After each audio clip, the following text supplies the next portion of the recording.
Assalamualaikum warahmatullahi wabarakatuh. Selamat pagi teman-teman semuanya. Di sini kami akan menjelaskan tentang teori belajar Brunner. Sebelum dijelaskan teori belajar Brunner, kami akan memperkenalkan terlebih dahulu anggota-anggota dari kelompok kami.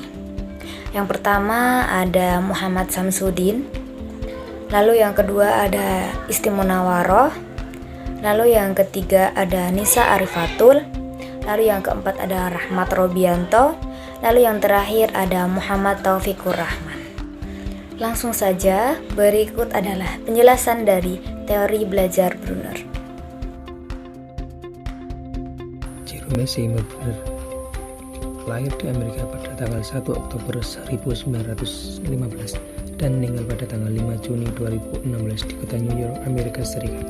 Brunner adalah seorang psikolog Amerika yang dikenal karena kontribusinya yang penting dalam bidang psikologi kognitif dan teori pembelajaran. Jerome adalah tokoh kunci dalam studi psikologi di luar teori perilaku.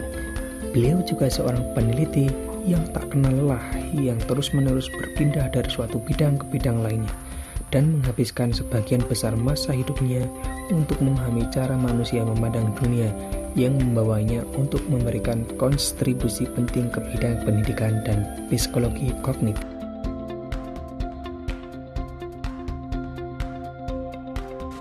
Prinsip teori belajar menurut Brunner. Yang pertama, semakin tinggi tingkat perkembangan intelektual seseorang makin meningkat pula ketergantungan individu terhadap stimulus yang diberikan. Yang kedua, pertumbuhan seseorang tergantung pada perkembangan kemampuan internal. Yang ketiga, perkembangan intelektual meliputi peningkatan kemampuan untuk mengutarakan pendapat. Yang keempat, untuk mengembangkan kognitif seseorang diperlukan interaksi yang sistematik. Yang kelima, perkembangan kognitif meningkatkan kemampuan seseorang untuk memikirkan beberapa alternatif secara serentak. Prinsip-prinsip di atas dapat terlihat jelas bahwa teori belajar penemuan sangat memberikan perhatian tinggi terhadap perkembangan kognitif peserta didik.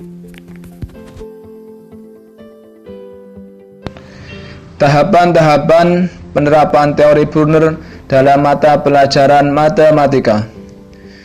Penerapan teori Brunner dalam pelajaran matematika terdiri dari 3 tahap, yaitu yang pertama tahap inaktif, yang kedua tahap ikonik, dan yang ketiga tahap simbolik.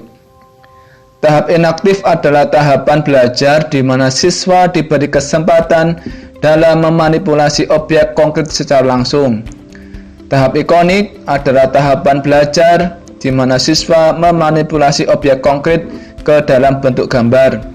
Dan tahap simbolik adalah tahapan belajar di mana siswa memanipulasi gambar pada tahapan sebelumnya ke dalam simbol-simbol matematika.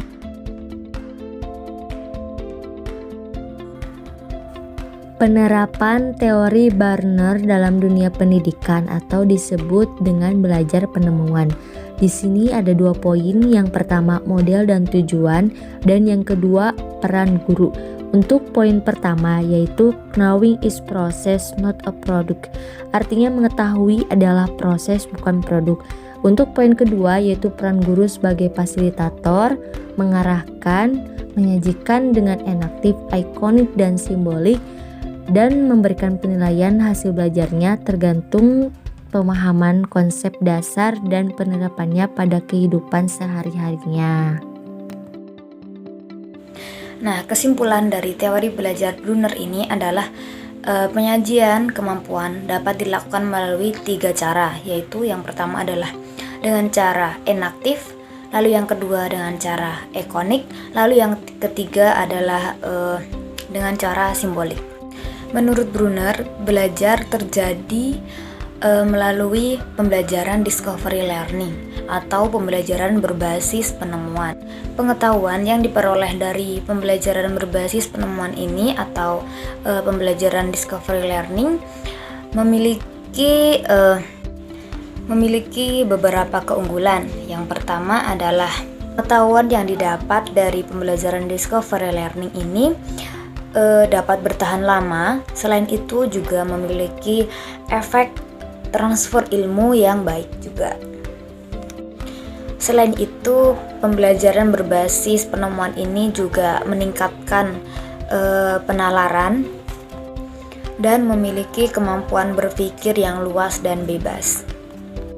Jadi bukan hanya itu saja ya, pembelajaran discovery learning atau pembelajaran berbasis penemuan ini juga memiliki keterampilan kognitif untuk memecahkan suatu masalah. Nah, jadi itu tadi kesimpulan dari teori belajar kognitif ya teman-teman. Silahkan dipahami terlebih dahulu. Nanti jika ada pertanyaan bisa langsung saja untuk ditanyakan. Sekian dari kelompok kami, kelompok teori Brunner. Jika ada kesalahan, kami mohon maaf. Kami akhiri. Wassalamualaikum warahmatullahi wabarakatuh.